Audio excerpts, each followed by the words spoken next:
you, Patrick, for laying out how autonomous driving level 2 and level 3 is accomplished at the automobile level. And next we have Musa. Mohammed is a CEO of Deepen.ai. Deepen.ai. He's the founder and CEO. In 2017, he's set up this company to solve critical bottlenecks, preventing faster adoption of autonomy and robotics products. He was before that, he was a product strategy manager for Google Apps, including Gmail, Google Calendar, Drive, etc., which is now part of Google Cloud. And Mohammed is going to tell us about how data sets are critical to managing autonomous driving. So thank you. Mohammed, please take over. Thank you, Sanjiv. Yeah, so at Deepen, we're based in Silicon Valley. We're ex-Google founders. And we focus on what's called the data lifecycle. Typically for AI systems, you spend a lot of time curating the data, understanding what data you need to train your AI system, and then what data you need to validate that your AI system is performing as expected. And that validation process requires a lot of annotation. Annotation is a very manual task, usually done by a lot of humans in low-cost labor countries. And then at the end, after you annotate, you validate, and then you kind of complete the loop. Once you know where you are from a validation perspective, then you go back and collect more data, train your model again, annotate that data again, and see how much improvement you have done. So as a company, we support kind of a buffet list of services. We can annotate the data for the customer, or we can sell the software tools and AI models that help with the annotation and the validation process. Kind of depends on what level of complexity and ownership you care about. Some people, like Daimler and Bosch, who are our customers, they give us the raw data and we annotate it and provide it back. We have other customers that like to have full ownership, so they license our software on-premise and they run their own annotation and validation process. Some of these examples here are typical sensor fusion capabilities that we do for annotation validation. This is tracking of objects in three-dimensional space over time. So that's the kind of the 4D element that Sanjiv was talking about. You have pixel level accuracy, that's called semantic segmentation, or you have point level accuracy, where each point in the three-dimensional space has an annotation associated with it. So that's a human, or is it a raindrop, or is it an exhaust coming from smoke coming from outside a car? And understanding that over time at a millimeter level accuracy is critical. So that's what we do as a company. On the data platform side, because the validation and certification of these technologies is such a big task. I think one of the presentations in the morning mentioned that you need to drive 11 billion miles to prove that an autonomous system is twice as safe as a human. Good luck driving 11 billion miles with a single software version anywhere, in our lifetime. So that requires the industry to collaborate on how we can reduce the amount of validation and amount of data that we need to collect to get into what's called functional safety and certainty in those systems. So we started an initiative with the World Economic Forum, McKinsey, and several governments to collect scenarios and come up with quality benchmarks for how we can launch level 2+ capabilities at scale with certification. So a lot of what Tesla is doing today with autopilot is not actually fully legal in a way, and that's why they get in trouble with NHTSA every time there is an accident and there is a huge investigation and so on. With this initiative, we have some major companies on board, both from level 2 as well as level 4 capabilities, driver assistance and full autonomy. That's it on my side. Thank you. Thank you, Mohammed, and I'm really appreciative of this panel for amazingly sticking to time. It's unheard of. in panel sessions. And also, Mohammed, thank you. Very, very important aspect of enabling autonomous driving through standardizing data sets and creating a method where which we can demonstrate functional safety. Our next speaker is Maha Achour. She's the founder and CEO of Metawave. She's a senior leader in the space with 20 years experience in both public and entrepreneurial startup companies in RF, wireless, optics, and networking industries. And previously, Maha served as co-founder and CTO of RaceSpan, where she commercialized the first metamaterial antennas and RF front-end subsystems for cell phone and wireless lines. So Maha. Thank you. Thank you very much. It's actually very nice to be presenting here in San Diego, where I've been living here since 1993. So typically I always present in the Bay Area or East Coast or Japan and Europe. So I really congratulate you for a great event, and hopefully this will be the first of many. A little bit about Metawave, but first of all, a little bit about myself. I have a PhD in physics from MIT. And I did complete all the courses of wireless communication here at UCSD, so it's really nice to have knowledge in both spaces, given the trend that we see today in both 5G and millimeter wave radars. So I'll be talking to you about Spectrum. We just came back from CES. I disagree with the previous panel. I think at CES you can see great innovations. We had 51 companies, tier ones, OEMs, software stack, all the big names that you've been mentioning all day long, coming and really applauding us for our radar because it has the best performance so far. But let's start from the future. The previous panel also mentioned 30 years ago the internet wasn't, abundant everywhere. I'm going to fast forward maybe 10 years from now or 20 years from now, and look at these smart cities and the convergence that we're slowly seeing between 5G and mobility. And that's something that Metawave is working on. So as you will see in the next slide, that we are very active also in the 5G space. And one reason is because we see more needs at these edge, low latency, high capacity cloud services to enable full autonomy, real full autonomy in the future. Everything you see here in the list is something that we're working on. I know it's a very ambitious, and the previous panel did mention how entrepreneurs are becoming bold. And yes, women entrepreneurs are becoming very bold too. So I'm very happy to be one of them. This is the team. I started the company in Palo Alto. We were spun out from Xerox PARC, where I've been consulting for a few years. And we're very honored and humbled to have a very strong list of investors, both from the financial institutions as well as from strategics. So we have investors across the whole value chain, from a tier 2 like Infineon, to a tier 1 like Denso, and also the OEMs like Hyundai and Toyota. Unlike other startups, my second hire was Sanjiv. She's here too. She's also a native from San Diego. She was at Qualcomm, and I'm very happy to have her as a partner. We have 3 full-time patent attorneys and have filed over 150 patents. So we're very strong and very active in protecting our innovations.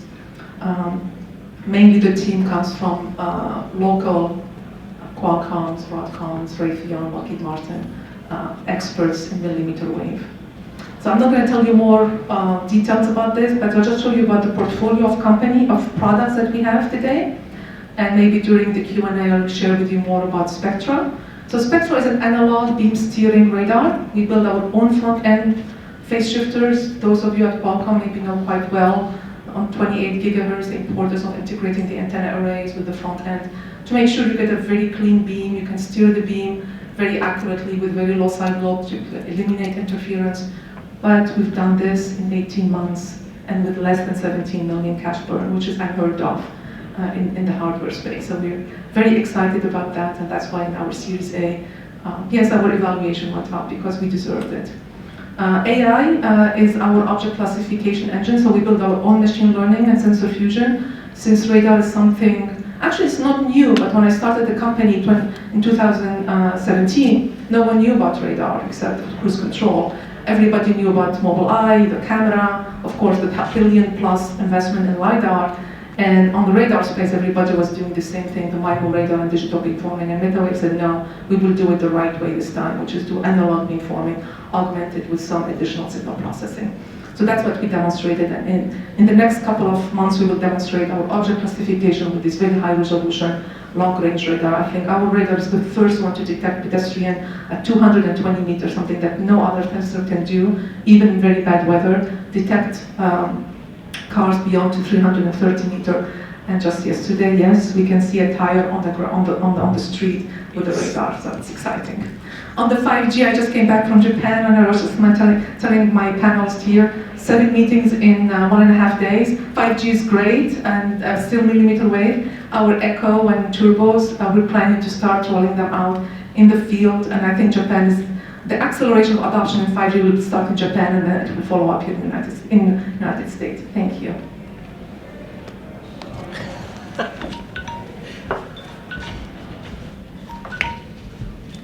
These perfect panelists, it's amazing. And this is actually really, really exciting technology to me, so I'd like to hear more about it offline. The next speaker is Paul Banks. He's the CEO of Tetravue, a local LiDAR company. He's working to commercialize advanced 3D imaging technologies for industrial applications, automotive and beyond, I guess. Deep belief that high-resolution 3D video and imagery will play an important role to break down the barrier between the physical world and the digital world. Well put. He was at Livermore National Laboratory before, and following that, he was co-founder of a new photonics division at General Atomics, I assume here, and led the laser R&D groups and efforts from ultrafast to directed energy and airborne laser systems. So welcome, Paul. Thank you.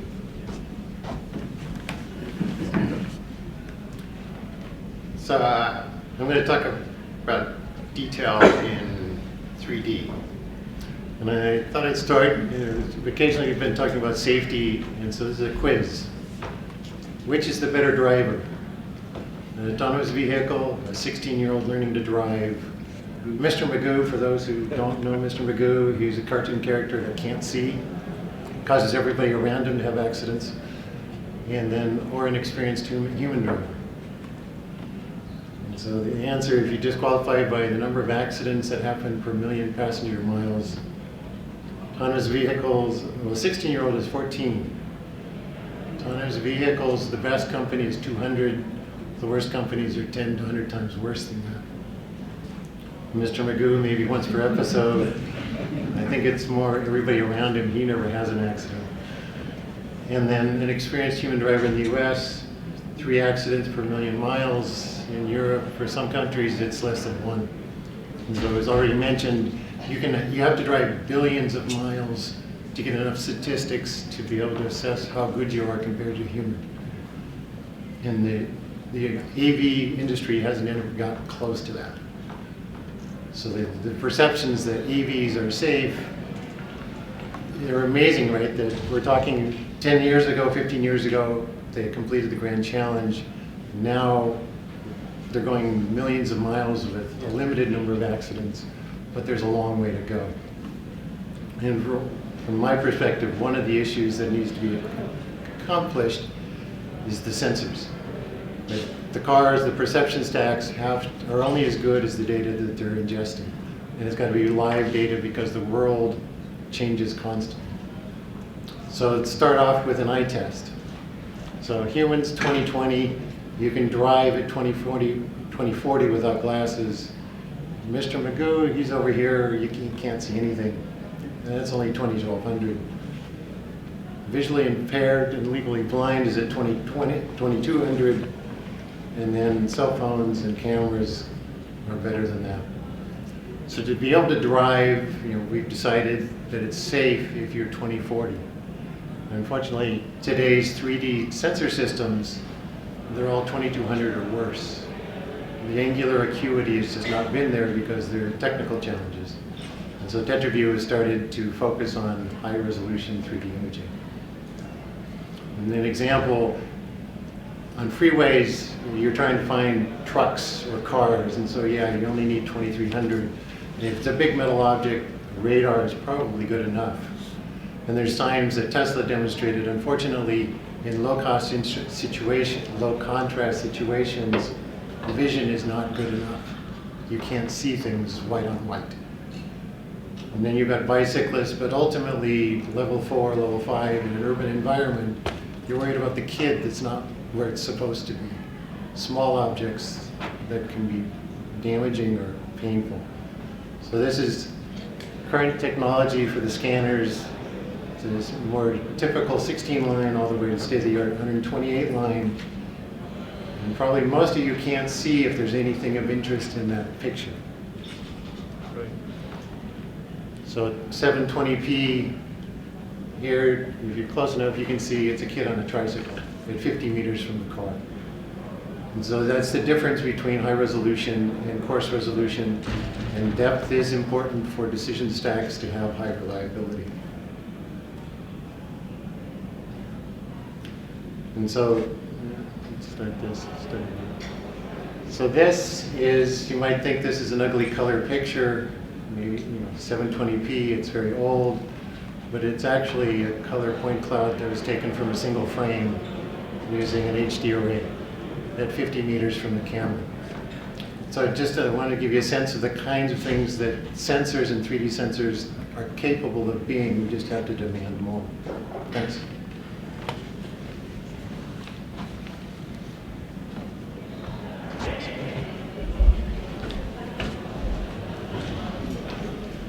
Thanks, Paul. Our final speaker is Aditya Srinivasan, who's VP and GM North America for Innoviz. Aditya has held senior level roles with technology companies, including Rebecca Technologies, New Light Corp, Connects Technologies, Sage, Genesis, Microchip, and Populous. Prior to joining Innoviz as VP North America, he had a long career in semiconductor industry, taking video processing technology to the market. So, welcome, Aditya. Thank you.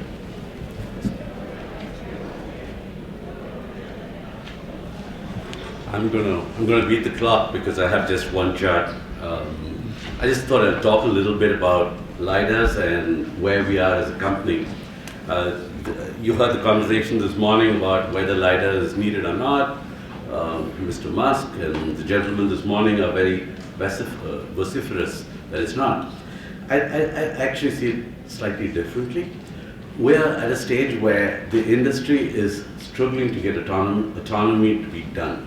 There are software issues and there are perception issues, sensing issues. And you've got to do it safely. That's become abundantly clear. It's not about 1.4 million people worldwide or 35,000 people in the US dying from accidents.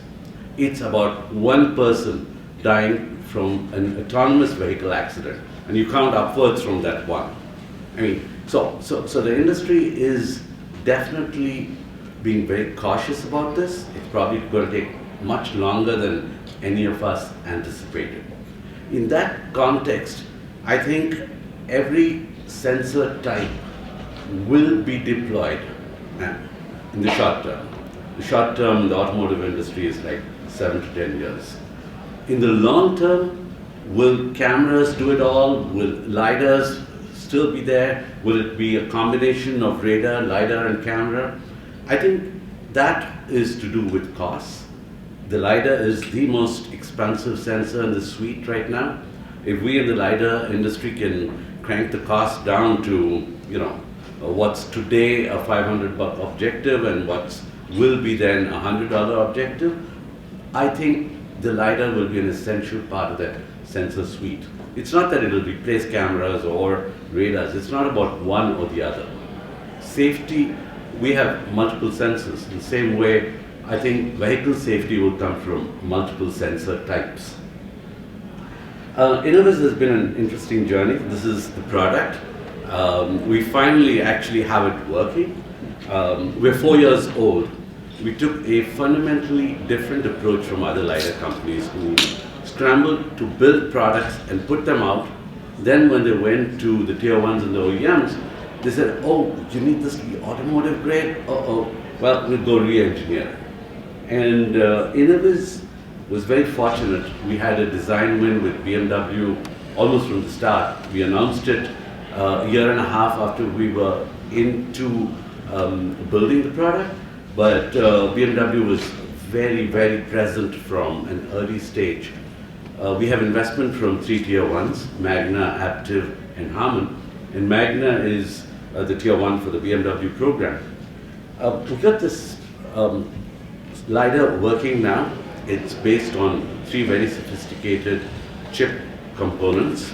We call it solid state. It's got a MEMS scanner, so you could say it's not solid state. We're not into that argument. But this is a LiDAR which can see 200 to 250 meters. It's going to be in the front grille of a BMW iNext next year. And there's an incredibly intense engagement with BMW. Just last week at our headquarters in Israel, there were 40 visitors from BMW and Magna, and people were going crazy with the number of meetings and the intense scrutiny of schedules and so on. That's just to give you a background of the company. We've raised 252 million so far, and we are 260 people, out of which 250 are in Israel. I run a small office in Santa Clara, which does biz dev for North America region.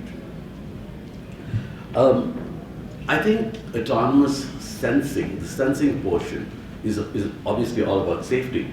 You need to be able to perceive the environment in a way that gives a very high guarantee of safety to the occupants and folks on the road. There's another aspect to safety though, which I think is understated.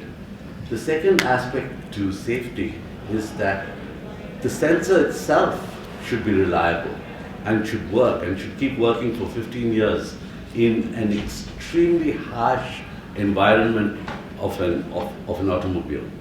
We're going to be in the front grille of the BMW iNext.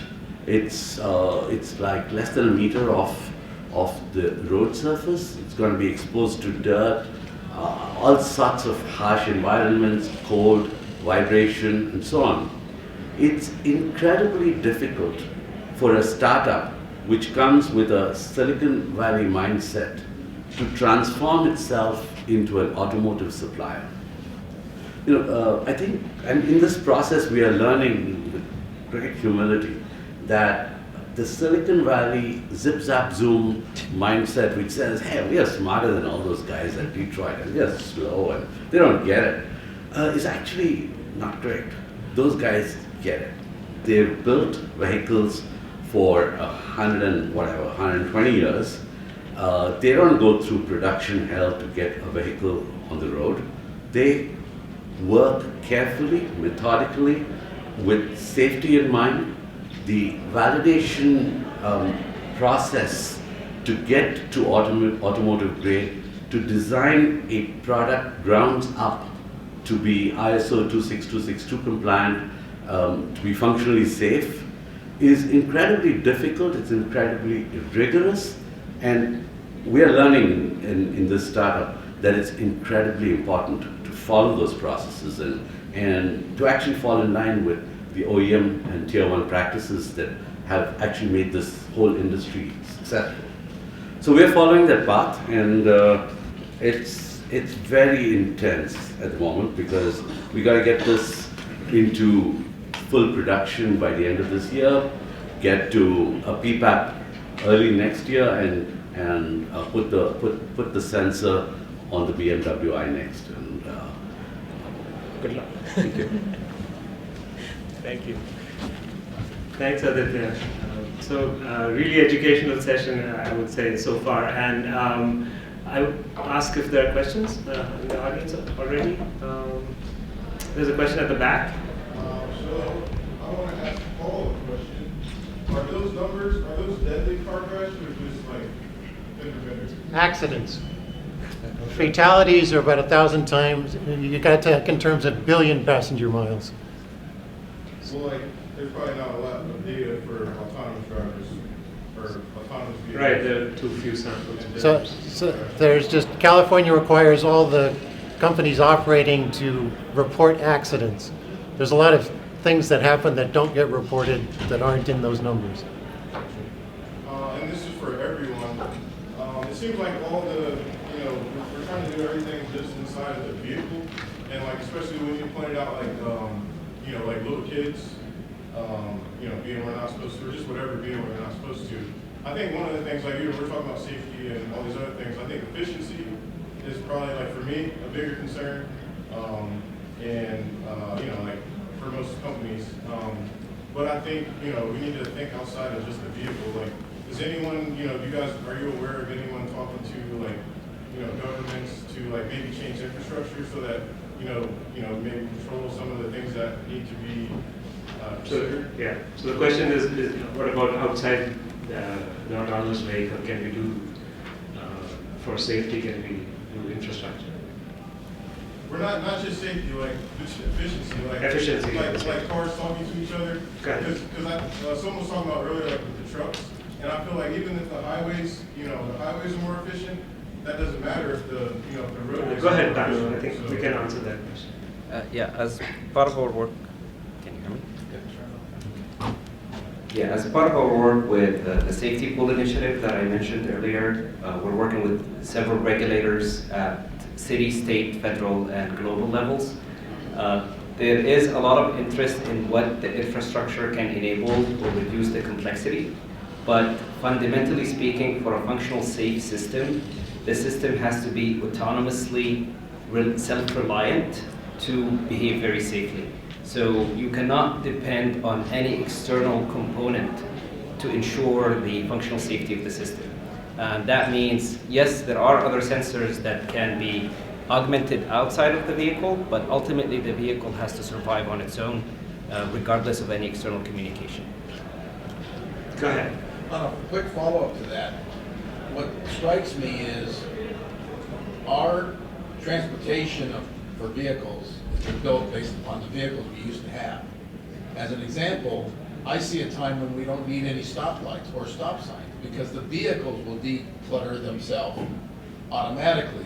I'm in the aviation sector and we don't have stoplights and stop signs in the air, but we have to deconflict all of the vehicles in a three-dimensional environment. So it strikes me that there's a huge potential saving to communities if you don't have stoplights to install, as an example, and maintain. That's why we've gone to circles. I think I'm going to bring the topic back to sensors. There is a lot of interesting things about autonomous driving, but let me bring it back because we have an expert panel here. I'll frame this question first to Patrick, and then it actually applies to the panel. So the question is, from the perspective of making a commercial level 2, level 3 vehicle, you probably have a budget on the sensors. And what is that budget for the sensors, and how can the panel here solve your problem? Because you showed 13 cameras, and I forget the number of radars, and perhaps LiDARs if they were in the right ballpark, and so on. Right. So as our focus is on mass production, so the low cost, as I emphasized during my talk, is a very critical question. And right now, I think on ballpark, several thousand US$ is still acceptable. Okay, but I think Tesla already did it. I believe is under $1,000 or so.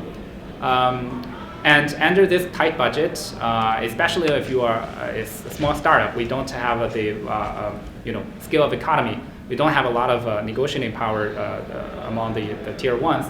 So it's extremely very difficult for startups. So for us, currently we do not have LiDARs. That's one of the reasons. Not because we don't believe in LiDARs, it's simply because of the cost. As LiDARs become increasingly more affordable, I believe we will be able to tap into that potential in the near future. That's a great answer. If I may chime in on Yes. that, I completely agree with that observation. This LiDAR subsystem, it's actually a 2-box system. A second ECU does the perception software on it. It's at the price point roughly around $2,000, which can go into a high-end German premium vehicle. It definitely cannot go into a Ford Focus.